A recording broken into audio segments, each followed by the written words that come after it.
Bienvenue à vous sur le plateau de la matinale de TV Vendée. Si vous nous rejoignez tout juste, nous avons 26 minutes ensemble pour faire le point sur l'actualité 100% Vendée de ce vendredi 21 avril. C'est la toute dernière ligne droite de la semaine. Allez, un petit peu de courage. En plus, vous allez voir, la météo va nous porter tranquillement vers un week-end plutôt sympathique. Alors ce matin, nous avons une question dans le journal. Est-ce que vous saviez que la Vendée est une championne, alors du tri, ça nous le savions déjà, mais une championne du covoiturage aussi? C'est ce que va nous expliquer Agathe Poulet dès le début du journal. Le département et La Roche-sur-Yon totaliseraient plus de trajets en covoiturage que des départements comme le Nord avec Lille, les Bouches-du-Rhône avec Lyon, avec Marseille plutôt, le Rhône avec Lyon ou encore le Finistère avec Brest. Tous les détails, c'est dans quelques instants. Nous allons avoir aussi des images de ces 70 élèves en répétition aux Établières. Ça, c'est à La Roche-sur-Yon pour un concert unique donné ce week-end. Mission principale, apprendre à se coordonner tous ensemble et essayer de rendre un produit harmonieux. C'est a priori réussi. Nous serons aussi les soigneurs d'un jour au Nature Zoo de Mervan. Et puis dans les chroniques de ce vendredi, nous allons retrouver quelques idées de sortie pour cette fin de semaine. Un nouvel extrait également de la 2e saison de Vendée Quiz. On va parler de tourtisseau. Tiens, ça se joue entre François et Michel aujourd'hui sur le plateau d'Aurélien. On aura des drones aussi au service de l'environnement du côté de la réserve naturelle de la Belle Henriette. Mais avant tout cela, détaillons la météo de ce vendredi avec une journée qui est plus voilée qu'hier. On a toujours du beau temps, de belles éclaircies, mais le ciel va être moins franc, moins dégagé. Le vent se calme, lui, par rapport à hier, une vingtaine de km/h pour ce matin et des températures de début de journée que nous détaillerons à la fin du journal. Cet après-midi, le voile nuageux persiste. Il va peut-être même être un tout petit peu plus épais. Toujours ce vent de nord-est qui souffle à une 15aine de km/h et des maximales qui vont ressembler un petit peu à celles d'hier, entre 16 et 18 degrés. Pour les horaires de marée, je vous propose 4 rendez-vous marée sur ce vendredi. Pour le moment, la mer baisse. Elle baisse toute la matinée d'ailleurs, puisque la première marée haute, c'était juste avant la matinale de 7h sur TV Vendée. Donc c'était aux alentours de 6h. Encore de gros coefficients aujourd'hui et donc un passage du Gois empruntable en deuxième partie de matinée et jusqu'en tout début d'après-midi. La carte des marchés avec nos rendez-vous du vendredi qui s'affiche à l'écran. Le vendredi, pour aller à la rencontre de nos producteurs locaux, vous pouvez aller du côté de Saint-Hilaire-de-Loulay, par exemple, à Montaigu-Vendée, les Épaisses également, ou encore Moutier-les-Maufais, Longeville-sur-Mer, voire Saint-Hilaire-des-Loges, si vous êtes plutôt du côté de Fontenay-le-Comte. Souhaitons une bonne fête au Anselme, ainsi qu'au Telma, ou encore au Lancelot. Nous avons un petit dicton: tel temps à la Sainte-Anselme, tel temps pendant une semaine. Le soleil est avec nous depuis 7h07, très exactement, en Vendée. Mais ce que vous pouvez surtout retenir, c'est qu'il va se coucher ce soir dans le département à 21h01. Nous passons au journal.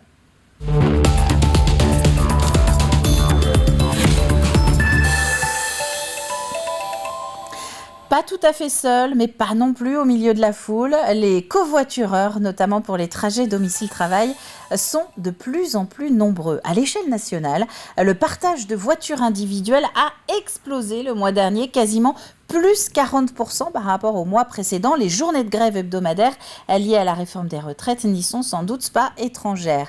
Et dans le palmarès de l'Observatoire national du covoiturage du quotidien, c'est un organisme qui est rattaché au ministère des Transports, les Vendéens se distinguent particulièrement. Nous sommes de ceux qui covoiturent le plus en France. Alors pourquoi ? Voici quelques éléments de réponse avec Agathe Poulet.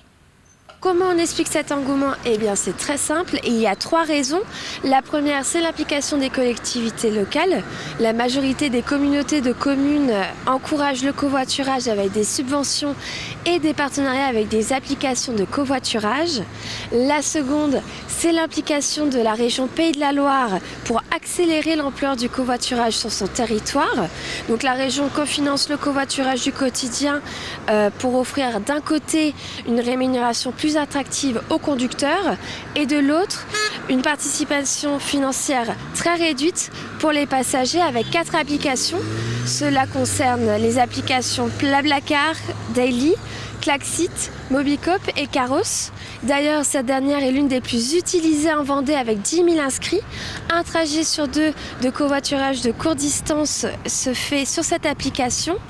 Le mois dernier, Caros, c'était 35 000 covoiturages en Vendée. Les trajets qu'on a sur l'application Caros, ils font 20 km en moyenne en Vendée.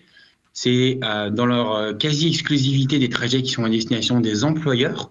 On a aussi certains campus étudiants à La Roche-sur-Yon qui sont très friands du covoiturage. Donc on est vraiment sur des flux domicile-travail, là où les gens sont tout seuls dans leur voiture. Et parce que les entreprises font la promotion du covoiturage, derrière on est capable de mutualiser et d'avoir avec 3 minutes de détour moyen seulement un trajet assez pratique sur son chemin. Avec quelqu'un dans sa voiture. Enfin, dernière raison, c'est la mobilisation des entreprises. Les employeurs encouragent leurs salariés à pratiquer ce qu'on appelle le covoiturage, c'est-à-dire le covoiturage domicile-travail. Donc concrètement, sur certaines zones d'activité comme le Puy du Fou, Sodebo, mais aussi le centre hospitalier départemental, cette pratique se développe pour qu'il y ait assez de trajets compatibles sur les lieux de travail et aux heures de bureau. Économique, écologique et social, toutes les raisons sont réunies pour passer le cap et peut-être se mettre à son tour au covoiturage. Et il existe à ce jour 121 aires de covoiturage en Vendée, ainsi que 10 points stop. La carte avec leur localisation précise est disponible sur vendée.fr dans la rubrique territoire et environnement. Un important incendie hier après-midi sur la commune de la Rabatelière. Une trentaine de pompiers ont été mobilisés sur le site de Maison Bleue, une entreprise qui fabrique des éléments en béton armé pour l'industrie ou encore le secteur agricole. L'incendie est parti des bâtiments administratifs peu après 15h hier. Il a été maîtrisé en début de soirée. Il n'y a pas de blessés. 50 personnes avaient été évacuées avant l'arrivée des secours, mais des bureaux d'études et un petit atelier sont hors service. Partons sur l'île de Noirmoutier à présent, à Barbâtre plus précisément. Noirmoutier où 2 tirs à l'eau viennent d'être offerts par l'association Carisport. Les tirs à l'eau, ce sont ces fauteuils roulants de baignade pour toutes les personnes à mobilité réduite. Ils permettent à la fois de circuler sur le sable, mais aussi de se baigner. Alors ça fonctionne, il faut une personne, voire 2 personnes pour pousser la personne handicapée au lieu, soit pour le bain, soit pour se promener sur la plage. Il y avait une demande à Barbâtre des tirs à l'eau puisque celui qu'ils avaient déjà était hors service. Donc on fait cadeau l'association fait cadeau de 2 tirs à l'eau. On a de plus en plus de demandes, c'est pour ça qu'on équipe la commune en tir à l'eau. Concernant Barbâtre, ces fauteuils sont à réserver en mairie. À Noirmoutier, il y a aussi à la Guérinière, à la capitainerie du port de Morin ou encore au poste de secours de la plage des Sablots que vous pouvez en trouver. C'est un stage peu commun qui est organisé cette semaine sur le campus des Établières à La Roche-sur-Yon. 70 musiciens se préparent à un concert qu'ils donneront demain après-midi au Ciel. Des musiciens qui jouent ensemble sans se connaître vraiment puisqu'ils sont issus d'écoles de musique réparties dans toute la Vendée. C'est la 14e édition de ce stage organisé par l'antenne départementale de la Confédération musicale de France, une association qui s'attache à promouvoir la pratique musicale amateur. Grégoire de Châtillon. Si vous avez ça dans l'oreille, vous avez la trame. 1, 2 et...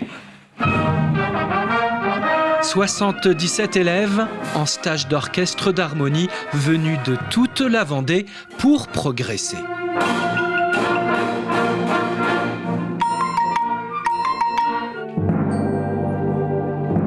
Un stage de 6 jours qui fonctionne à la fois par famille d'instruments et puis également, comme ici, tous réunis.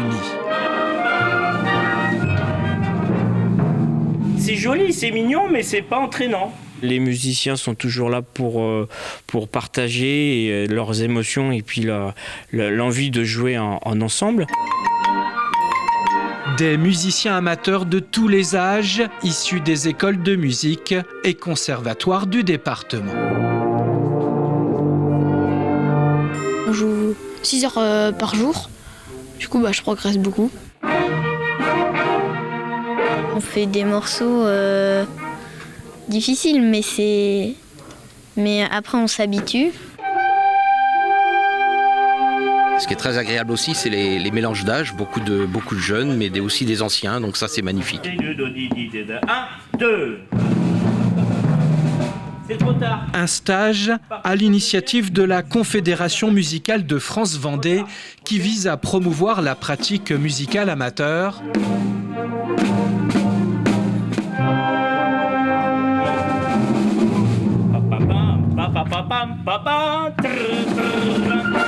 À l'issue de ces 6 jours de pratique, cet ensemble musical donnera ce samedi à 15h un concert gratuit à l'Auditorium du Ciel de La Roche-sur-Yon.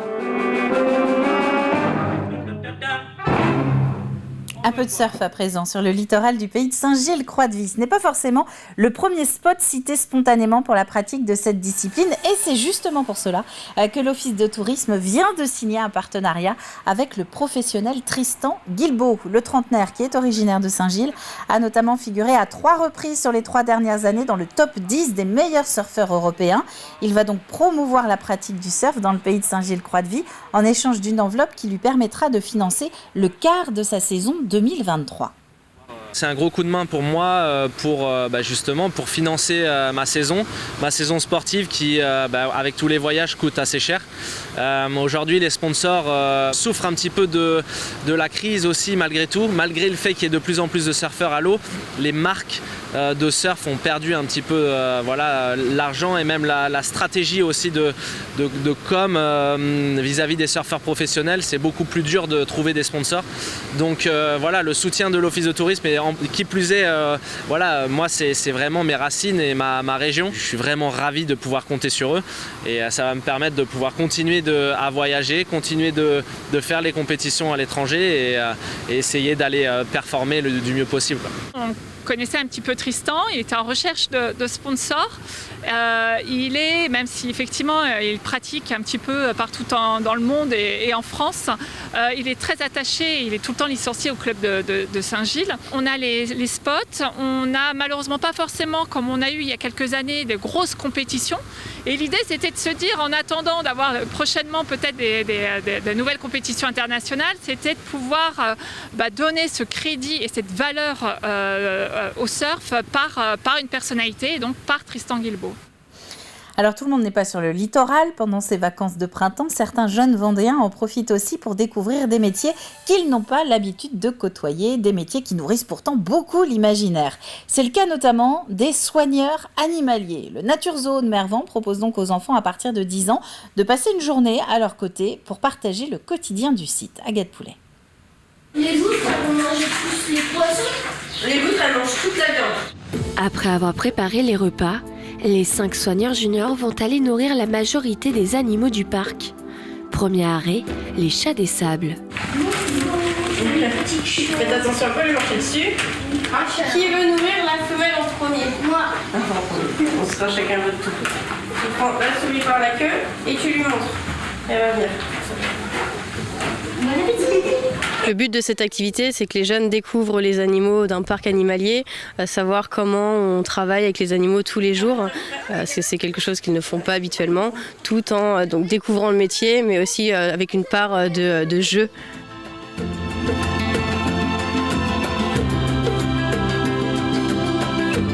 Alors pour ne pas qu'ils vous mordent, qu'est-ce qu'on ne fait pas? On les comme ça. Non, surtout on ne les touche pas. C'est interdit de toucher les animaux sauvages parce qu'ils n'aiment pas ça. Par contre, ils peuvent monter sur nos épaules.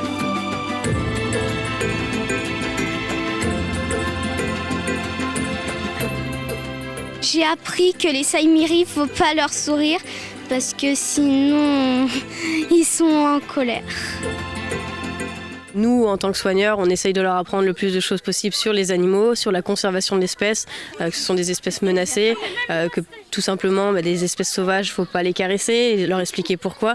Donc oui, c'est très important et toujours d'une manière ludique pour pas que ce soit vraiment imposé.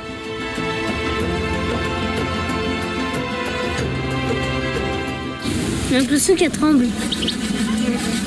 Mais en fait, là, il y a des trucs qui... C'est sensible en fait, cette carapace. On a l'impression que c'est comme un os. Pour la plupart des jeunes qui ne savent pas trop ce qu'ils veulent faire comme métier, après cette activité, généralement, sur les 5, ils veulent tous devenir soigneurs ou travailler avec les animaux. Le zoo propose 6 demi-journées par an pour les jeunes âgés de 10 à 15 ans. Le prochain stage aura lieu en mai et est déjà complet. Cette activité coûte 90 € et la totalité de la somme est reversée à l'association Boissière-Mervan Conservation pour préserver et améliorer les conditions de vie des animaux dans leur milieu naturel. Voilà pour l'actualité du jour. On va regarder les températures de ce matin pour terminer. Entre 7 et 8 degrés en Vendée au cours de ce début de vendredi. 9 degrés sur les îles Dieu et de Noirmoutier. Le tout sous un ciel couvert. C'est ce que nous disions tout à l'heure. Et ce sera le même programme pour demain samedi d'ailleurs. En revanche, dimanche, c'est le retour de la pluie qui est annoncé. Et ce, toute la journée par certains prévisionnistes. C'est la fin de ce flash. On va regarder maintenant ce que nous réserve la suite de la matinale. On va avoir notamment des drones au service de la réserve naturelle de la Belle Henriette et puis des idées de sortie aussi pour cette fin de semaine.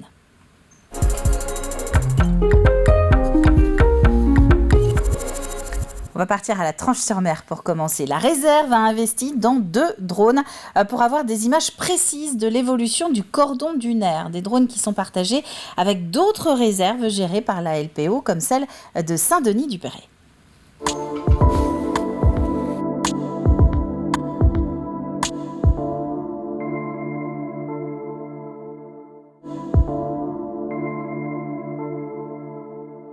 Oui, la réserve a acquis 2 drones, en fait, un drone multispectral, très spécifique pour étudier l'état de la végétation et de l'humidité des sols, et puis un drone dit RTK, qui lui permet de modéliser la réserve en 3 dimensions et de calculer des volumes de sable et des coupes topographiques.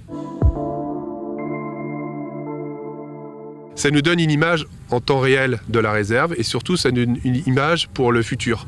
La Belle Henriette, elle évolue très vite, très rapidement. Elle a toujours évolué depuis 120 ans que la lagune existe. Elle est tout le temps en mouvement. Et donc on s'est rendu compte qu'il nous fallait absolument une image de la lagune au fur et à mesure du temps, pour nous en tant que gestionnaires, mais aussi pour les travaux universitaires, pour pouvoir documenter l'évolution de cordons dunaires qui évoluent librement. Et c'est assez rare sur le littoral français. Voilà, c'est aussi pour ces raisons-là. Et puis calculer les volumes de sable qui disparaissent, qui partent à la mer, ceux qui sont en accrétion, on dit en accrétion, c'est-à-dire qui viennent se développer, les systèmes dunaires qui se reconstruisent, et tout ça, il faut le documenter. Le drone et ce travail, c'est vraiment hyper important parce que de toute façon, c'est des choses en fait qu'on ne pourrait pas facilement avoir. Les autres solutions qui seraient possibles, c'est soit de tout faire à la main avec une canne et un système GPS de très haute précision, donc avec des points tous les 1 mètre au maximum, donc c'est un temps considérable.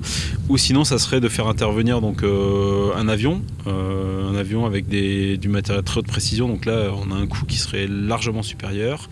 Et l'avantage, c'est que en fait, là, on fait plusieurs choses en même temps. Vu qu'on a à la fois les photos, à la fois le relevé 3D, on peut faire aussi en profiter pour faire des images, pour faire de la communication. Voilà, il y a pas mal de choses qui sont mutualisées.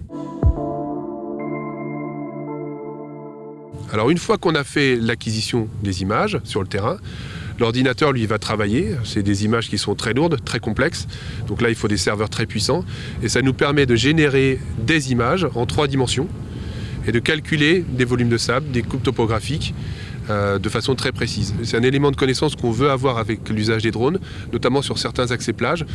On veut essayer d'estimer l'effet du surpiétinement sur les systèmes dunaires et notamment aux entrées plages. Et les drones vont nous le permettre ça. On va avoir des images là au mois d'avril, on fera des images au mois de juin, au mois de juillet, au mois d'août et au mois de septembre, et on verra la dégradation des habitats générée par la surfréquentation.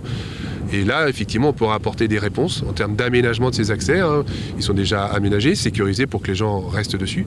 Mais la dernière partie, c'est vraiment la descente sur la plage. Peut-être que là, effectivement, on a des choses à faire pour améliorer sur ces éléments-là.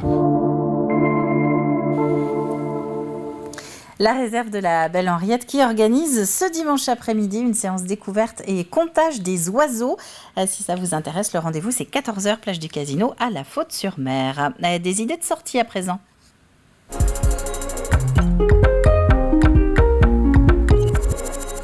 La Faute-sur-Mer, je devrais dire l'Aiguillon, la Presqu'île. Alors, les sorties, eh bien, figurez-vous qu'il y aurait eu un meurtre à l'abbaye de Nieul-sur-Lotise. C'est en tout cas le point de départ de l'enquête géante qui est prévue demain soir sur place. Et c'est une des sorties sélectionnées par Camille pour son agenda de la semaine.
Et on peut citer aussi les finales du championnat de Vendée de Paléfonte-sur-Plon. Ça, ce sera à la Chaise-le-Vicomte tout le week-end, ou encore le salon du livre de Saint-Gervais, près de Beauvoir-sur-Mer, également ce week-end. Passons aux questions du Vendée Quiz.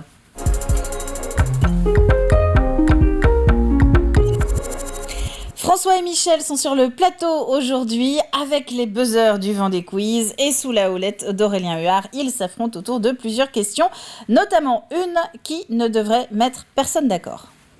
Première question, quel autre nom peut-on donner aux tourtisseaux ? Et c'est François qui a buzzé. Botreau. Les Botreaux, c'est une excellente réponse. On peut également les appeler foutimaçon, bugne, merveille, croquignol ou rondio.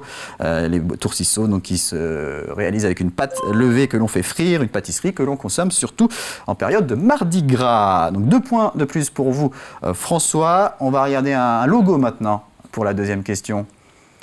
Le logo de l'étoile Michelin qui récompense les restaurateurs. Et ma question, c'est combien y a-t-il de restaurants étoilés en Vendée ? Et c'est Michel. 2, c'est une mauvaise réponse. Pour 1 point, François, vous pouvez tenter votre chance. 4 non plus, il y en a un peu plus.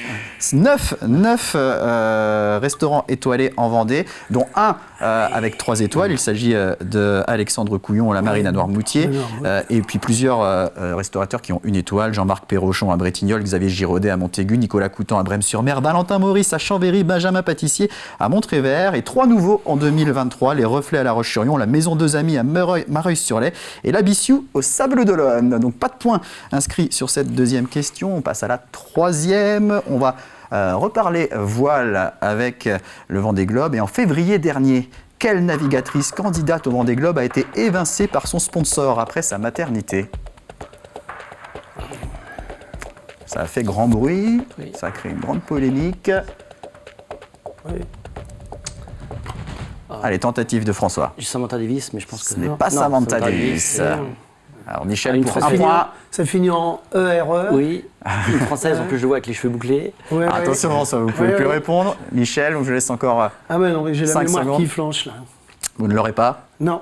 Et la bonne réponse c'était Clarisse Kremer. Et oui, Clarisse Kremer, qui en plus, depuis l'enregistrement de l'émission, a annoncé avoir trouvé donc un nouveau sponsor pour tenter de participer au prochain Vendée Globe. Elle décroche un bateau avec l'Occitane La Provence et elle a un coach qui n'est pas des moindres. C'est Alex Thompson. Si vous êtes des fidèles du Vendée Globe, c'est un nom qui doit vous évoquer quelque chose. On passe au jeu.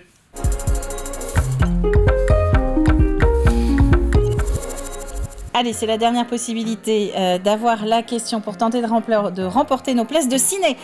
Puisque notre partenaire cette semaine, c'était le Cinéville de La Roche-sur-Yon. Quel est le thème de la nouvelle exposition temporaire du Centre minier de Fémoreau ? Indice de ce vendredi, le charbonnage n'est qu'une toile de fond. Vous pouvez retrouver les 5 indices de la semaine sur tvvendée.fr et c'est au même endroit que vous allez poster votre réponse. C'est sur ces quelques images de petites briques de construction que se termine la matinale de ce vendredi. Lundi, à partir de 7h, c'est le retour du programme en direct et ce sera Alexandre Debray aux manettes. D'ici là, je vous souhaite à tous une très bonne fin de semaine et à très vite.